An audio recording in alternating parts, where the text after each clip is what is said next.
Hello everyone again, it's Dan Fossard and today we're up to chapter 3 of Think and Grow Rich by Napoleon Hill. What I'm going to be doing is reading this book out loud, the entire book, chapter by chapter, for your viewing pleasure. It's an amazing book. It absolutely is a phenomenal book. I don't know if you've watched video 1 and 2. They'll be online already by the time we get to this chapter.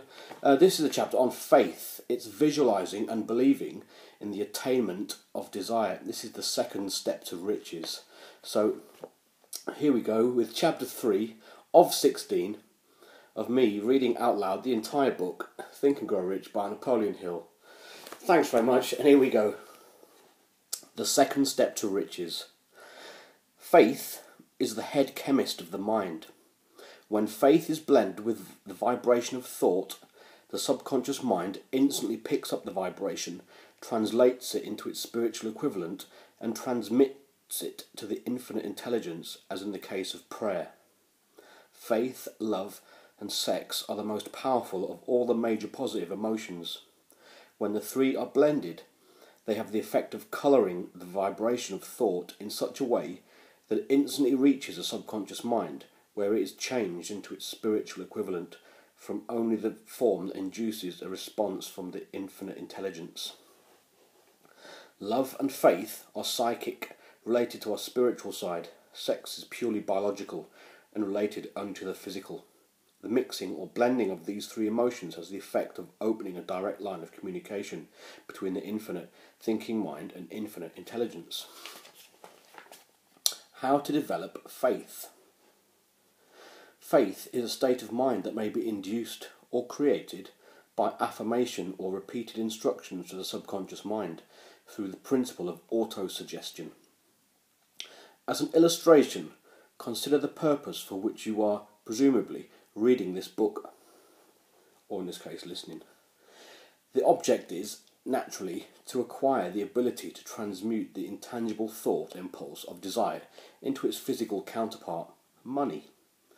By following the instructions laid down in chapter 3 on autosuggestion and chapter 11 in this book, that should be chapter 4 actually, on chapter 11 on the subconscious mind, you may convince the subconscious mind that you believe that you will receive what you've asked for. It will act upon that belief, passing back to you in the form of faith, followed by definite plans for procuring your goal. The method by which one develops faith, where it does not already exist, is extremely difficult to describe. Almost as difficult, in fact, as it would be to describe the colour of red to a blind man.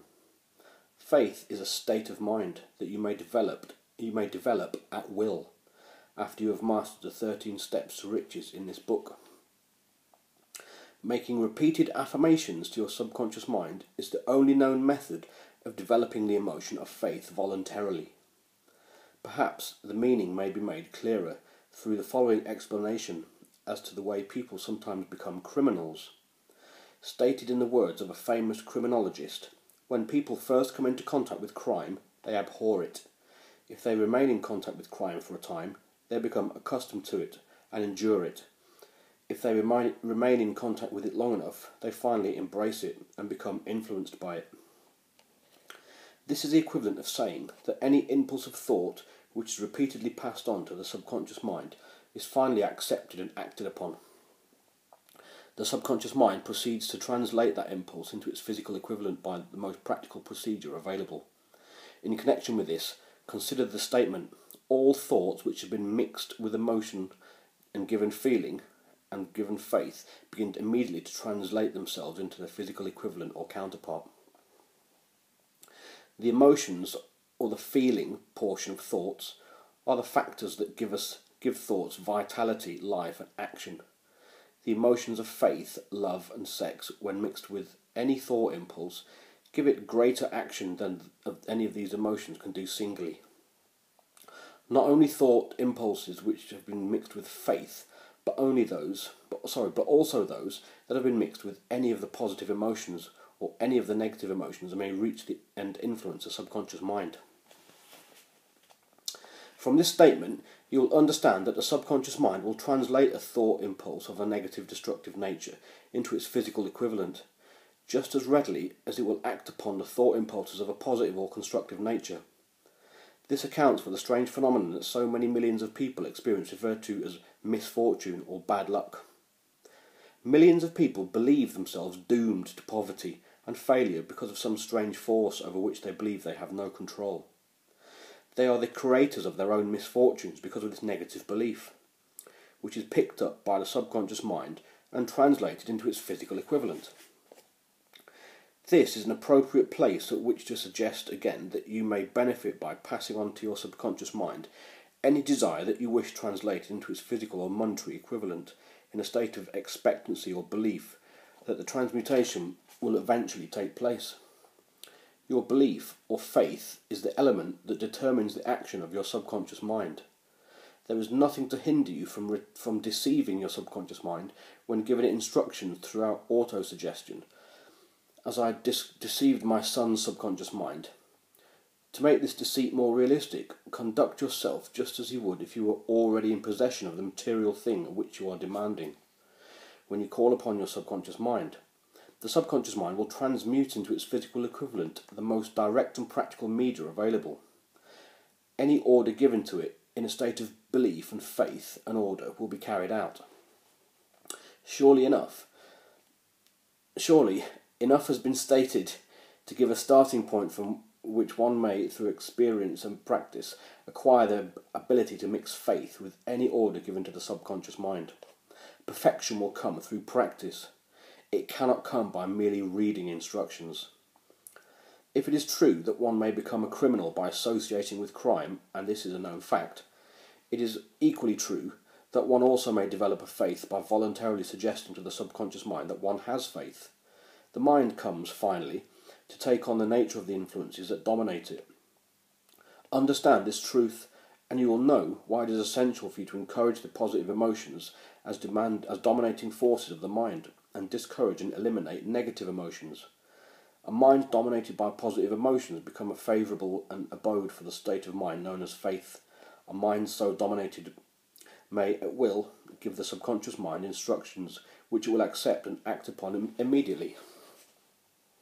Faith is a state of mind which may be induced by autosuggestion. All through the ages, religious leaders have admonished the struggled humanity to have faith in this, that and the other, but they have failed to tell people how to have faith. They have not stated that faith is a state of mind, and that it may be induced by self-suggestion. In any language, any normal human being can understand, we will describe that all is known about the principle throughout which faith may be developed where it does not already exist. Have faith in yourself, faith in the infinite. Before we begin, you should be reminded again that faith is the external elixir which gives life, power and action to an impulse of thought. The foregoing sentence is worth reading a second time, and a third, and a fourth. It's also worth reading out loud. Faith is the starting point of all the accumulation of riches. Faith is the basis of all miracles and mysteries that cannot be analysed by the rules of science. Faith is the only known antidote to failure. Faith is the element, the chemical which, when mixed with prayer, gives one communication with infinite intelligence. Faith is the element that transforms the ordinary vibration of thought created by the infinite mind of man into a spiritual equivalent. I just want to read that sentence again. Faith is the eternal elixir which gives life, power and action to the impulse of thought. And again, faith is the eternal elixir which gives life, power and action to the impulse of thought. Faith is the only agency through which the cosmic force of infinite intelligence can be harnessed and used. Every one of the foregoing statements is capable of proof. The proof is simply and easily demonstrated. It is wrapped up in the principle of autosuggestion. Let us centre our attention, therefore, on the subject of self-suggestion and find out what it's capable of achieving. It is a well-known fact that when one comes finally to believe whatever one repeats to oneself, whether the statement to be true or false, if a person repeats a lie over and over again, the lie will eventually be accepted as a truth. Moreover, it will be believed to be the truth. Each of us is what we are because of the dominating thoughts we permit to occupy our minds. Through thoughts which are deliberately placed in our mind and encouraged with sympathy and with which are mixed any one or more of the following emotions constitute the motivating forces. These forces direct and control our every movement, act and deed. Thoughts which are mixed with any of the feelings or emotions constitute a magnetic force which attracts from the vibrations of the ether other similar or related thoughts. A thought thus magnetized with emotion may be compared to a seed that, when planted in fertile soil, germinates, grows, and multiplies itself over and over again until that one small seed becomes countless millions of seed of the same brand. The ether is a great cosmic mass of eternal forces of vibration. It is made up of both destructive vibrations and constructive vibrations. It carries at all times vibrations of fear, poverty, disease, failure, misery, and vibrations of prosperity, health, success, and happiness. It does this just as surely as it carries the hundreds of orchestral musicians and hundreds of human voices, all of which maintain their individuality and means of identification through the medium of radio. From the great storehouse of the ether, the human mind is constantly attracting vibrations that harmonize with that which dominates the mind. Any thought, idea, plan, or purpose which one holds in one's mind attracts from the vibration of the ether and hosts a host of its relatives. It adds these relatives to its own force and grows until it becomes the dominating, motivating master of the individual in whose mind it has been housed. Now, let us go back to the starting point and find out how the original seed of an idea, plan, or purpose may be planted in the mind. The information is easily conveyed. Any plan, idea, or purpose may be placed in the mind through repetition of thought. This is why, when you are asked to write out a statement of your major purpose or definite chief aim, commit to it to memory and repeat it in audible words day after day until these vibration of sounds have reached your subconscious mind. We are what we are because of the vibrations of thought that we pick up and register throughout the stimuli of our daily environment. Resolve to throw off the influence of any unfortunate event and to build your own life in order. Taking an inventory of mental assets and liabilities, you will discover that your greatest weakness is your lack of self-confidence. This handicap can be surmounted and timidly translated into courage through the aid of the principles of autosuggestion. The application of this principle may be made through a simple arrangement of positive thought impulses stated in writing, memorized and repeated until they become part of the working equipment of the subconscious faculties of your mind. The self-confidence formula. 1. I know that I have the ability to achieve the object of my definite purpose in life. Therefore, I demand of myself persistence, continuous action towards its attainment, and I here and now promised to take such action. 2. I realise the dominating thoughts of my mind will eventually reproduce themselves in outward physical action and gradually transform themselves into physical reality. Therefore, I will concentrate my thoughts for 30 minutes daily upon the task of thinking of the person I intend to become, thereby creating in my mind a clear mental picture of that person. 3. I know through the principle of autosuggestion that any desire I persistently hold in my mind will eventually seek expression through some practical means of attaining the object. Therefore, I will devote 10 minutes daily to the demanding of myself, the development of my self-confidence. 4. I have clearly written down on a piece of paper a description of my definitive chief aim in life. I will never stop trying until I have developed sufficient self-confidence for its attainment. 5. I fully realise that no wealth or position can long endure unless built upon truth and justice. Therefore, I will engage in no transaction that does not benefit all whom it affects. I will succeed by attracting to myself the forces I wish to use and the cooperation of other people. I will induce others to serve me because of my willingness to serve others.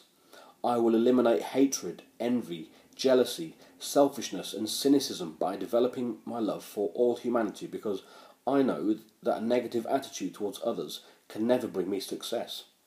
I will cause others to believe in me, because I will believe in them and in myself. I will sign my name to this formula, commit it to memory, and repeat it aloud once a day, with full faith that it will gradually influence my thoughts and actions, and so I will become self-reliant and a successful person. Underpinning this formula is the law of nature that no one has yet been able to explain. It has baffled the scientists for all ages. Psychologists have named this the law autosuggestion, and let it go at that. The name by which one calls this law is of little importance. The important fact is how it works and the glory of success of humankind if it is used constructively. If used destructively, on the other hand, it will destroy just as readily. In this statement may be found significant truth. Those who go down in defeat and end their lives in poverty, misery and distress do so because of the negative application of the principles of autosuggestion. The cause may be found in the fact that all impulses of thought have a tendency to clothe themselves in their physical equivalent.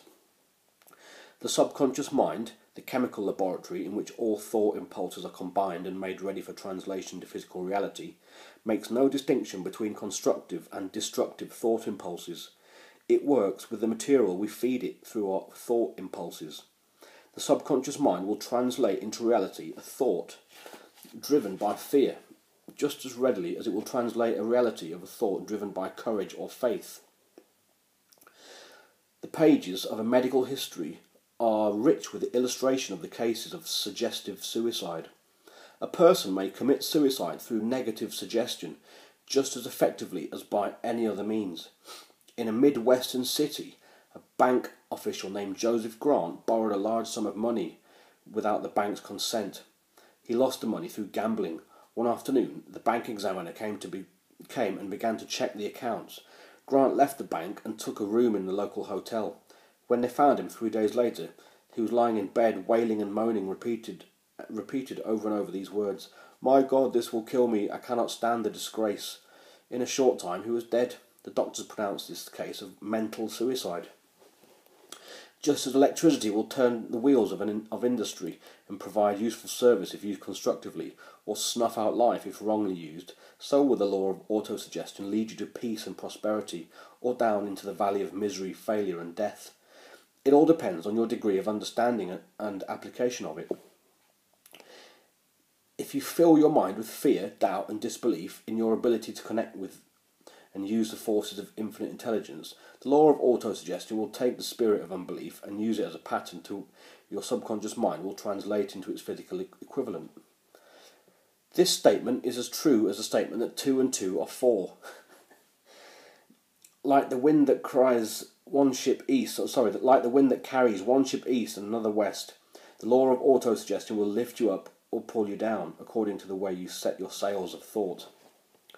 The law of autosuggestion, through which any person may rise to altitudes of achievement that stagger the imagination, is well described in the following verse. If you think you're beaten, you are. If you think you dare not, you don't. If you like to win, but you think you can't, it's almost certain you won't. If you think you'll lose, you're lost. For out of the world we find. Success begins with a person's will, and it's all in a state of mind. If you think you're outclassed, you are. If you think you're outclassed, you are. You've got to think high to rise. You've got to be sure of yourself before you can ever win the prize. Life's battles don't always go to the stronger or faster man, but sooner or later to the one who wins is the one who thinks he can. Observe these words which have been emphasized, and you will catch the deep meaning of the poet had in mind. Somewhere in your makeup, perhaps in the cells of your brain, lies sleeping the seed of achievement. If aroused and put into action, this would carry you to heights such as you may never have hoped to attain. Just as any master musician may cause the most beautiful strains of music to pour forth from the strings of a violin, so may you arouse the genius which lies asleep in your brain and cause it to drive you upwards to whatever goal you may wish to achieve. Abraham Lincoln was a failure at everything he tried until he was past the age of 40. He was Mr. Nobody from nowhere until a great experience came into his life, aroused that sleeping genius within his heart and brain, and gave the world one of its really great men. The experience was mixed with emotion and sorrow and love. It came to him through Anne Rutledge, the only woman he ever truly loved. It is a known fact that the emotion of love is closely akin to the state of mind known as faith. Love comes very near to translating one's thought impulses into the spiritual equivalent.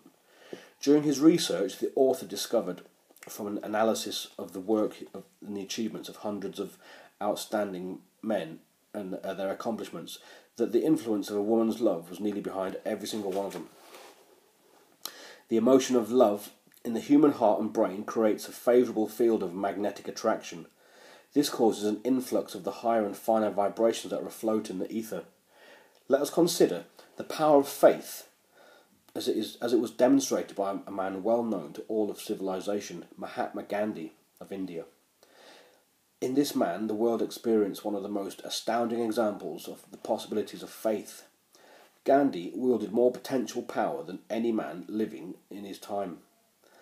And this, despite the fact that he had none of the orthodox tools of power, such as money, battleships, soldiers, and materials of warfare.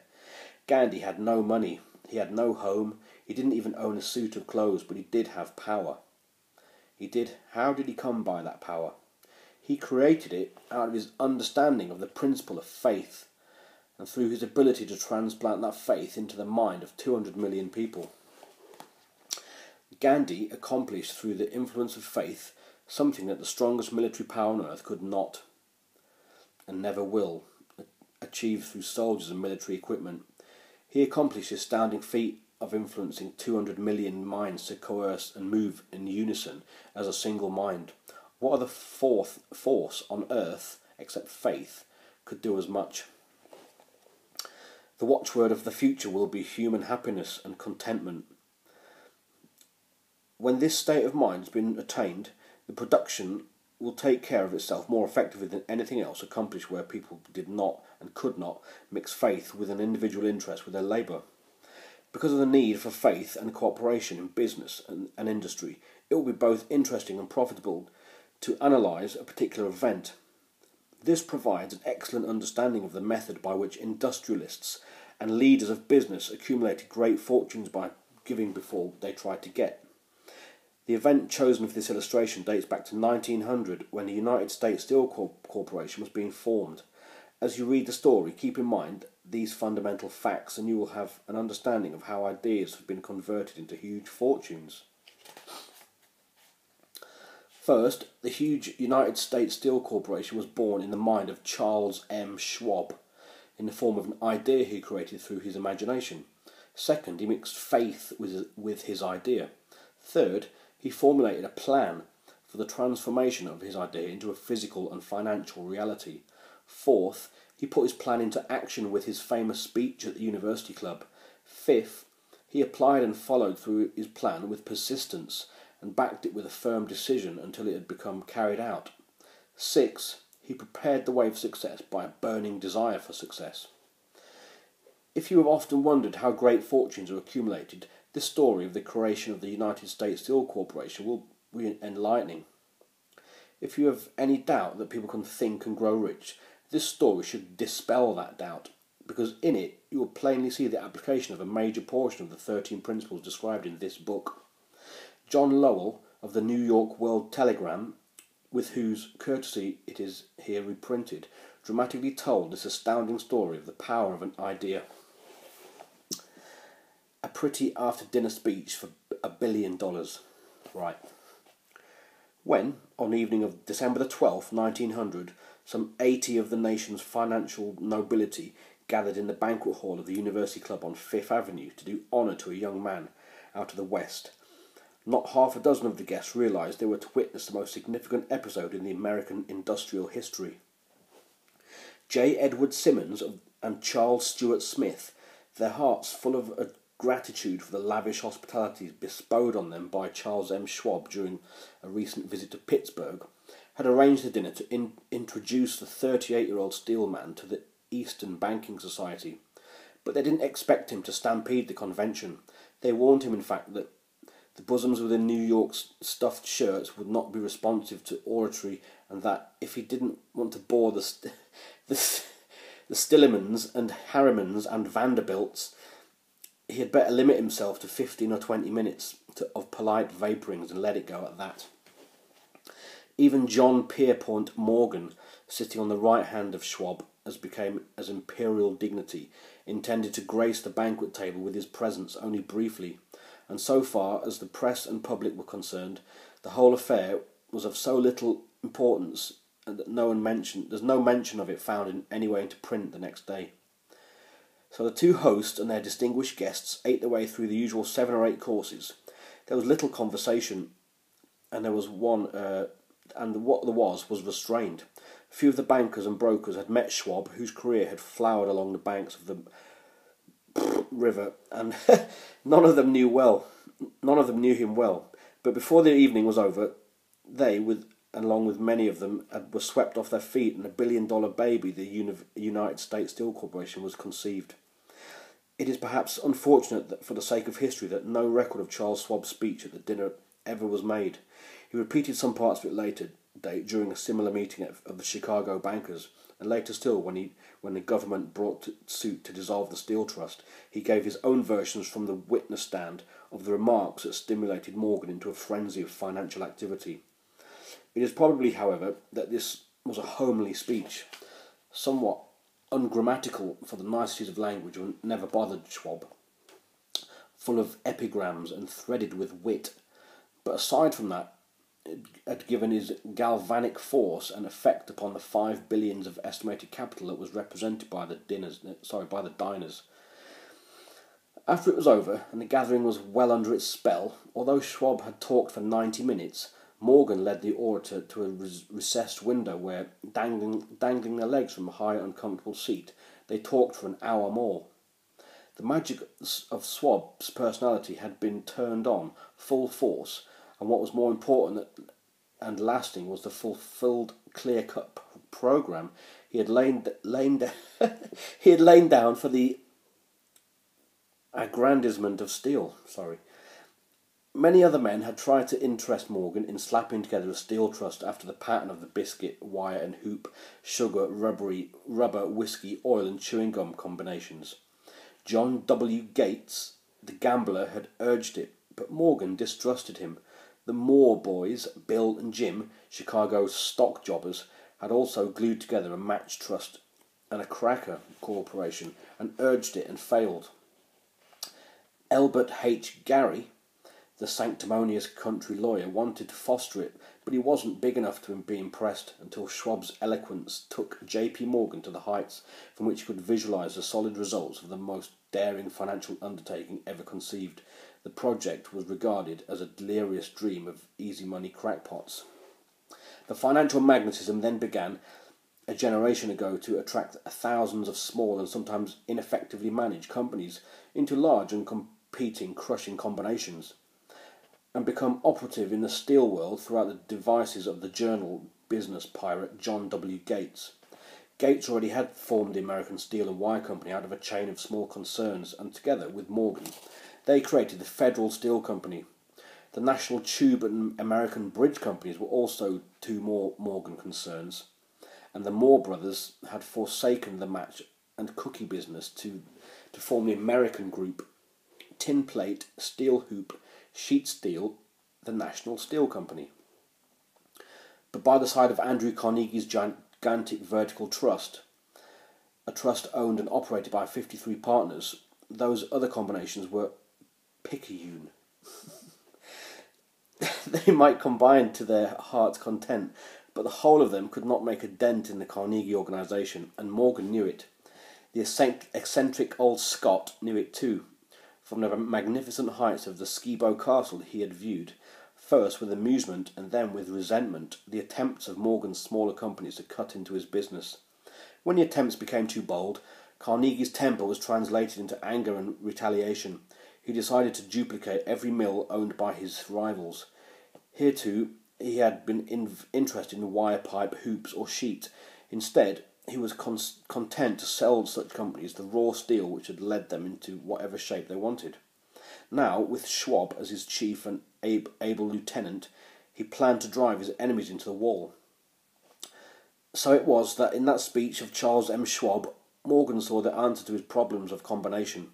A trust without Carnegie, the giant of them all, would be no trust at all. A plum pudding, as one writer said, without the plums. Schwab's speech on the night of December the 12th, 1900, undoubtedly carried the influence, though not the pledge, that the vast Carnegie enterprise could be brought under the Morgan tent. He talked of the world of fortune for steel, of recognition of efficiency, of specialisation for the scrapping of unsuccessful mills, and concentration of effort on the flourishing proportions of the economic in the ore traffic, the economies in overhead and administrative departments of capturing the foreign markets. More than that, he told the buccaneers about amongst them wherein lay the errors of their customary piracy. The purpose he inferred had been to create monopolies, raise prices, and pay themselves fat dividends out of privilege. Schwab condemned the system with heartiest manner. The short-sightedness of the policy he told his hearers lay in fact that they had restricted the market in an era when everything cried for expansion.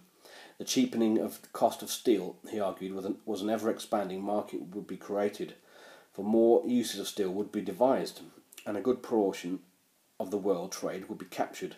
Although he did not know it, Schwab was an apostle of modern mass production. So the diner at the University Club came to an end.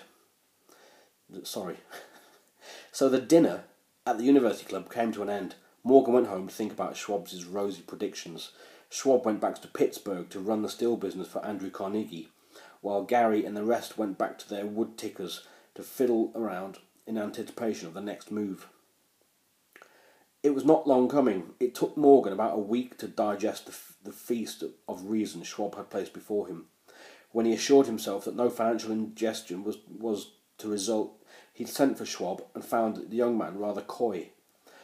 Mr. Carnegie, Schwab indicated, might not like it if he had found his trusted company president had been flirting with the Emperor of Wall Street, the street upon which Carnegie was resolved never to tread. It was then suggested by John W. Gates, the go-between, that if Schwab happened to be in the Bellevue Hotel in Philadelphia, J.P. Morgan might also happen to be there. When Schwab arrived, however, Morgan was inconveniently ill at his New York home, and so, on the elder man's pressing invitation, Schwab went back to New York and presented himself at the door of the financier's library. Now, certain economic historians have professed the belief from the beginning of the end of that drama. The stage was set by Andrew Carnegie for that dinner, the famous speech, that Sunday night conference between Schwab and the Money King. There were events arranged by the canny Scott. The truth is exactly the opposite. When Schwab was called in to consummate the deal, he didn't even know that this little boss, as Andrew was called, would so much as listen to an offer to sell, particularly to the group of men who Andrew regarded as being endowed with some less than holiness. But Schwab did take into the conference with him, in his own handwriting, 6 sheets of the copperplate figures, presenting to his mind the physical worth of the potential earning capacity of every steel company he regarded as an essential star in the new metal firmament. 4 men pondering over these figures all night. The chief, of course, was Morgan, steadfast in his belief in the divine right of money. With him was his aristocrat partner, Robert Bacon, a scholar and gentleman. The third was John W. Gates, who Morgan scorned as a gambler and used as a tool. The fourth was Schwab, who knew more about the processes of making and selling steel than any of the whole group of men living. Throughout that conference, the Pittsburgh figures were never questioned. If he said a company was worth so much, then it was worth that much and no more. He was insistent, too, upon including in the combination only those concerns he nominated. He had conceived a corporation in which there were to be no duplication, not even to satisfy the greeds of friends who wanted to unload their companies upon the broad Morgan's shoulders, thus left out only by design a number of the larger concerns which the walruses and carpenters of Wall Street had cast hungry eyes. When dawn came, Morgan rose and straightened his back. Only one question remained. "Do you think you can persuade Andrew Carnegie to sell?" he asked. "I can try," said Schwab.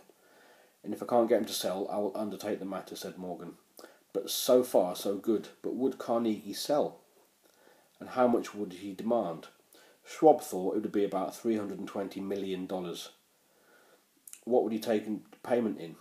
Common or preferred stocks, bonds, cash? Nobody could raise $1/3 billion in cash. There was a golf game in January and the frost-cracking heath of the St Andrews Links in Winchester, with Andrews bundled up in sweaters against the cold and Charlie taking volubly as usual to keep up his spirits.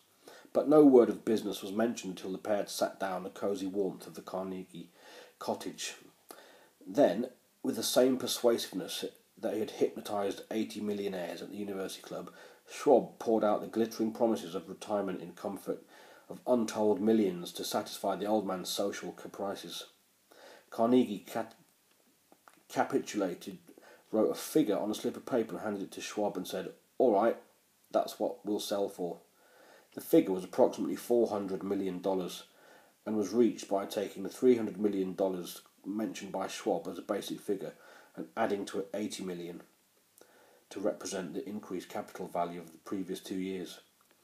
Later, on the deck of the transatlantic liner, the Scotsman said to Morgan, I wish I had asked you for $100 million more."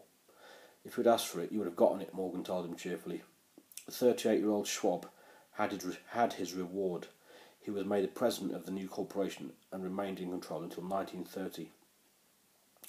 This dramatic story of big business was included in this book because it is a perfect illustration of the method by which desire can be translated into its physical equivalent. I imagine some readers will question the statement that a mere intangible desire can be converted into its physical equivalent. Doubtless some will say, "You cannot convert nothing into something." The answer is in the story of the United States Steel Company. That giant organisation was created by the mind of one man. That plan by which the organisation was provided with the steel mills and gave its financial stability was created in the mind of the same man. His faith, his desire, his imagination, his persistence were the real ingredients that went into the United States Steel. The steel mills and mechanical equipment acquired by the corporation after it had been brought into legal existence were accidental, but careful analysis will disclose the fact that the appraised value of the properties acquired by the corporation increased in value by an estimated $600 million by the mere transaction that consolidated them under one management. In other words, Charles M. Schwab's ideas put the faith with which he conveyed it into the minds of J.P. Morgan and the others marketed from a profit of approximately $600 million. Not an insignificant sum for a single idea.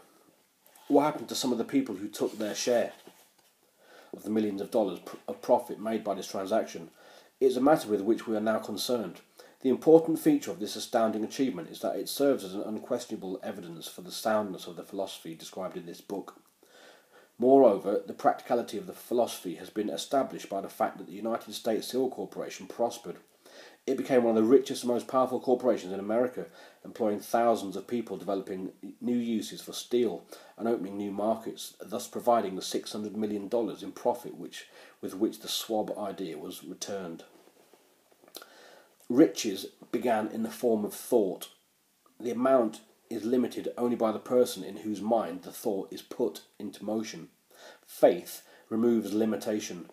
Remember this when you are ready to bargain with life or whatever it is that you ask for your price of having passed this way.